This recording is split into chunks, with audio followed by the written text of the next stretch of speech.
বর্তমানে অনেকেই আছে যারা 4-5টা বেশি সূরা পারে না। এখন তারা যদি 5 ওয়াক্ত নামাজ অল্প কিছু সূরা পাঠ করে আদায় করে তাহলে কি চলবে?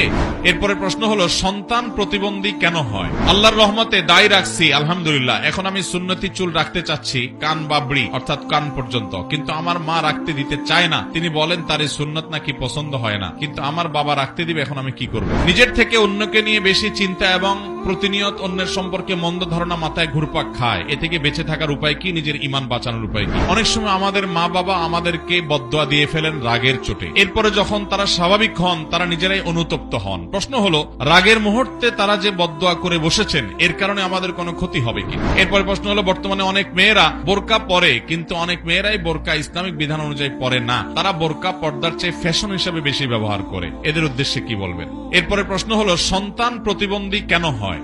সন্তান প্রতিবন্ধী কেন হয় ভাই? আল্লাহ রাব্বুল আলামিনের কোন হিকমা, কোন রহস্য আছে। হয়তো বাবা মাকে আল্লাহ তাআলা তাদের সবরকে আল্লাহ তাআলা পরীক্ষা করেন এবং এর মাধ্যমে তারা সবর করতে পারলে তাদের আল্লাহ তাআলা জান্নাত দেন, গুনাহ মাফ করেন, অথবা আল্লাহ তাআলা অন্য কোন হিকমত আছে। কিন্তু আমাদের সমাজে একটা কুসংস্কারাচ্ছন্ন বিশ্বাস আছে যে মা যদি খারাপ হয়, বাপ যদি খারাপ হয়, কপাল পোড়া হয়, আল্লাহর পাপিষ্ঠ বান্দা হয়, তাহলে তাদের সন্তান প্রতিবন্ধী হয়। এমন কোন কথা কোরআন হাদিসে কোথাও বলা হয় নাই। প্রতিবন্ধী অনেক নেককার মানুষের ঘরে হতে পারে কি পারে না। আমাদের এই সমাজে কারোর যদি প্রতিবন্ধী সন্তান হয়, ওই লোকটার প্রতি সবাই দয়া মায়া হওয়া উচিত, তাকে সবাই সাহায্য করা উচিত। যে সন্তানটাকে নিয়ে কত কষ্টে আছে বেচারা, উল্টা বরং আরো খোঁচাখুচি করে তার কষ্ট আরো বাড়ায় দেয়। এই সমস্ত কুসংস্কার আমাদেরকে বিদায় করতে হবে ইনশাআল্লাহ। আল্লাহর রহমতে দায় রাখছি আলহামদুলিল্লাহ। এখন আমি সুন্নতি চুল রাখতে চাচ্ছি কান বাবড়ি অর্থাৎ কান পর্যন্ত, কিন্তু আমার মা রাখতে দিতে চায় না। তিনি বলেন তার এই সুন্নত নাকি পছন্দ হয় না, কিন্তু আমার বাবা রাখতে দিবে। এখন আমি কি করব? প্রথম কথা হলো যে মাকে বুঝাইতে হবে, মা নবীজির কোন সুন্নত এটা যদি বলে যে আমার ভালো লাগে না, অপছন্দ হয়, তাহলে এটা ঈমানের টানাটানি হতে পারে। হ্যাঁ, এটা ঠিক যে আমি এই সুন্নতটা পালন এই মুহূর্তে করতে নিষেধ করতে পারি বিশেষ কোনো কারণে, সেটা অসুবিধা নাই। কিন্তু নবীজির সুন্নতের প্রতি অবজ্ঞা অশ্রদ্ধা প্রকাশ হলে সেটা কিন্তু ঈমানের টানাটানি হতে পারে, বিশেষ করে যে ঠাট্টা বিদ্রুপ হয়। এটা মাকে বুঝাইতে হবে। আর মা যদি নিষেধ করেন কোন সুন্নত আমল করতে, তাহলে প্রয়োজনে সেই সুন্নত আমল করবেন না, কারণ সুন্নত আমল করার গুরুত্বের চাইতে মায়ের নির্দেশ মানার গুরুত্ব অনেক বেশি। হ্যাঁ, মা যদি আপনাকে একেবারে দায় রাখতেই নির্দেশ না দেয় যে না গায়ে রাখতেই পারবি না, সেই কথা মায়ের শুনতে পারবেন না, কারণ দায় রাখা ওয়াজিব। ওয়াজিব তরক করতে গিয়ে মায়ের কথা শোনা যাবে। বিনয়ের সাথে মাকে জানাতে হবে, মা তোমাকে আমি ভালোবাসি, তোমার কথা আমি সবকিছু করতে রাজি, কিন্তু নবীর নির্দেশ মানতেই হবে। আফুল্লুহা আর খুল্লুহা, সেজন্য আমি দায়ী, তোমার কথা চাচতে পারবো না। তবে হ্যাঁ, চুল লম্বা করে এটা তো সুন্নাহ। অতএব সুন্নাহর ক্ষেত্রে যদি মা নিষেধ করে সেটা আপনি মানবেন, মায়ের নির্দেশকে প্রাধান্য দিবেন। নিজের থেকে অন্যকে নিয়ে বেশি চিন্তা এবং প্রতিনিয়ত অন্যের সম্পর্কে মন্দ ধারণা মাথায় ঘুরপাক খায়। এ থেকে বেঁচে থাকার উপায় কি? নিজের ঈমান বাঁচানোর উপায় কি? আমাদের এই যুগে বেশিরভাগ লোক নিজের চরকায় তেল না দিয়ে অন্যের চরকায় তেল বেশি দেয়। বিশেষ করে ফেসবুকে গেলে দেখবেন যে অমুকের ঈমান নাই, অমুক কাফের হয়ে গেছে, অমুকের এই ভুল হয়েছে, অমুকের ওইটা হয়েছে, নিজের কোনো খোঁজ খবর। অনেকে আছে দেখবেন ফেসবুকে দাওয়াত দিতে দিতে দিতে বিশাল বড় ইসলাম প্রচারক উনি, কিন্তু ফজর নামাজ মসজিদেও যায় না। এরকম অনেক ইসলাম প্রচারক ফেসবুকে আজকাল আছে না নাই? ফেসবুকের লেখাজোখা পড়ে তার পোস্ট দেখে মানুষ মনে করে কত বড় আলেম, শেখ, দায়ী। অনেকে হয়তো তারে পাইলে ধরে মাহফিলও দাওয়াত দিত, অথচ যায় দেখে যে নামাজটাও ঠিক মতো আল্লাহর বান্দা। সব লাইক কমেন্ট কামানোর ব্যবসা, সব লাইক কমেন্ট কামানোর কি ব্যবসা। আল্লাহ মাফ করুক। এই উদ্দেশ্যে যদি আপনি দিন প্রচার করেন তাহলে সব তো দূরের কথা, বরং শিরকের গুনাহ হতে পারে। এখন কথা হলো, অন্যকে চিন্তা নিয়ে বেশি হয়, নিজেকে চিন্তা নিয়ে কম হয়। এই জন্য আপনি রিয়া এবং লৌকিকতা সম্পর্কিত হাদিসগুলো জানবেন, এগুলোর ভয়াবহতা কি, জাহান্নাম উদ্বোধন করবে সে সমস্ত লোকদেরকে দিয়ে যারা মানুষ দেখানোর জন্য ভালো কাজ করবে। আর আল্লাহ তাআলা কোরআনে বলেছেন, কু আনফুসাকুম ওয়া আহলিকুম নারা, নিজেকে জাহান্নামের আগুন থেকে বাঁচাও, এটা আগে, এরপরে পরিবারকে, তারপরে অন্যান্য মানুষকে। এই আয়াতগুলো বেশি বেশি করে পড়বেন এবং যারা আত্মশুদ্ধি করে, নিজের সংশোধন করে, সেই মানুষগুলোর সামনে দিয়ে থাকবেন, ইনশাআল্লাহ আল্লাহ তাআলা ভালো রাখবেন। এরপরে প্রশ্ন হলো, অনেক সময় আমাদের মা বাবা আমাদেরকে বদদোয়া দিয়ে ফেলেন রাগের চোটে। এরপরে যখন তারা স্বাভাবিক হন তারা নিজেরাই অনুতপ্ত হন। প্রশ্ন হলো, রাগের মুহূর্তে তারা যে বদদোয়া করে বসেছেন এর কারণে আমাদের কোনো ক্ষতি হবে কিনা? খুব গুরুত্বপূর্ণ প্রশ্ন। অনেক মা বাবা আছেন, একটু রাগ হলে, একটু মাথা গরম হলেই ছেলে মেয়েকে গজব, বদদোয়া, ঠাডা, নানা রকমের কথা বলে তাদেরকে বদদোয়া দিয়ে বসে, আছে না নাই?